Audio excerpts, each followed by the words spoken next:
مسلمہ کیا کر رہی ہے؟ رول رہی ہے. اتنی بڑی تاریخ، 1.5-2 لاکھ نبی اور پیغمبر رسول آئے، اور اس تاریخ میں سے اللہ تبارک و تعالی نے ان کے زوال کے لیے ساری وجوہات بتانا چاہیں، تو وجوہات کے طور پر جس واقعے کو اٹھایا وہ واقعہ کون سا ہے؟ گائے کا واقعہ. اور قرآن مجید کی سب سے لمبی سورت کا نام بھی کیا رکھ دیا؟ گائے. اور اتاری کس موڑ پہ جا رہی ہے؟ جب حضور نبی کریم صلی اللہ علیہ وسلم اور ان کی قیادت میں چلنے والی اسلامی تحریک کو سب سے بڑے بڑے چیلنجز درپیش ہیں، اور وہ اپنی ایک اسلامی ریاست بنا چکے ہیں. امت باقاعدہ ایک اسلامی ریاست کیا کر چکی ہے؟ بنا چکی ہے. تو آپ کی نظر میں یہ حادثہ ہے کہ گائے کا واقعہ چلو جی اچھا یہ اٹھا لو، چلو رکھ لو بیچ میں، یہ کوئی میرا مری کا ٹور ہے کہ اللہ تعالیٰ ہم جیسے کہتے ہیں ابھی رکھ لو تو ابھی رکھ لو. اچھا اب یہ اتار دو نا گائے کا واقعہ، چلو خالی خانہ ہے قرآن مجید کا، اتنے صفحے پہ آنا چاہیے اسے، تو اب یہ اچھا یہ نہیں وہ نہ لو، وہ بڑا واقعہ ذرا یہ رکھ لو، تھوڑا سا جگہ تھوڑی ہے. ایسا تو نہیں ہوا ہوگا؟ کوئی وجہ ہوگی اس کی، کوئی وجہ ہوئی کچھ سکھانا مقصد ہے.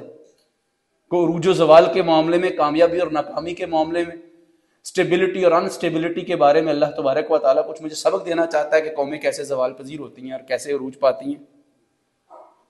تو سنیے، یہ نہیں بتایا جائے گا یہاں آپ کو سٹیج سے کہ سبحان اللہ کہنے سے درخت لگتا ہے. یقیناً لگتا ہے، لیکن ان کا لگتا ہے جن کی زندگی باقی کس کے مطابق چل رہی ہو، یہ ان کا لگتا ہے. ان کا لگتا ہے جنہوں نے بدر سجایا ہو، جنہوں نے احد سجایا ہو. ان کا لگتا ہے جنہوں نے اپنا سب کچھ اللہ اور اس کے رسول کے لیے کیا کر دیا ہو، قربان کر دیا ہو یا قربان کرنے کا ارادہ رکھتے ہو. ان کا لگتا ہے جن کی معیشت حلال کی ہو، ان کا لگتا ہے جن کی معاشرت حلال کی ہو، ان کا لگتا ہے جن کی آنکھوں میں کانوں میں حیا ہو. پوری کی پوری زندگی اللہ اور اس کے رسول سے بغاوت پہ گزر رہی ہو، اور فکر بھی نہ ہو کہ ہم بیمار ہیں، علاج کا ارادہ بھی نہ ہو. وہ کہیں جی سبحان اللہ کہنے سے جو ہے نا کیا لگتا ہے؟ جنت میں درخت لگتا ہے. اتنے سستے درخت نہیں ہیں، اتنے سستے درخت نہیں ہیں. تو سورہ بقرہ کا یہ واقعہ جو ہے یہ کیا ہمیں کہتا ہے؟ یہ کہتا ہے ہم صرف انگلیوں پہ بات کریں گے. بتیجے کو چچا کی بیٹی یعنی اپنی کزن پسند آ گئی. بنی اسرائیلی قوم جو تھی نا وہ 12 قبیلوں میں تقسیم تھی. پھر ہر قبیلے کے نیچے ذاتیں تھیں، اور پھر جیسے کہتے ہیں سب کاسٹ اور کاسٹ وہ تھی. تو بنیادی طور پر مرکزی طور پہ بنی اسرائیلی قوم جو تھی وہ 12 قبیلوں میں تقسیم تھی. اور ان قبیلوں کی آپس میں بنتی نہیں تھی، لڑائیاں رہتی تھی، جھگڑے رہتے تھے. 2 قبیلے مل کے تیسرے پہ چڑھائی، 4 مل کے باقی 5 پہ چڑھائی. اس طرح وہ کرتے تھے آپس میں، ایک دوسرے کے الائی بن جاتے تھے، ایک دوسرے کے حلیف بن جاتے تھے، چڑھائی کرتے تھے، خانہ جنگی تھی.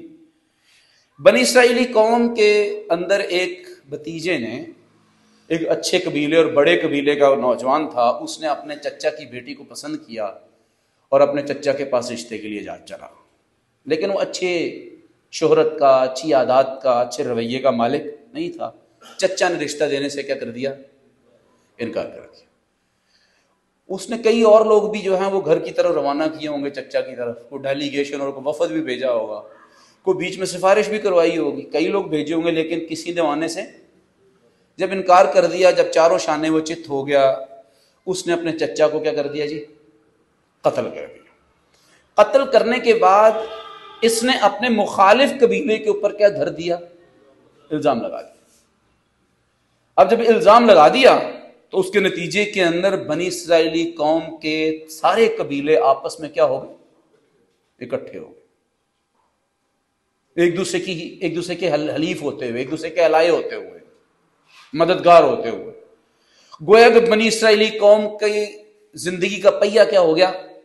جام ہو گیا. سٹاک ایکسچینج رک گئی،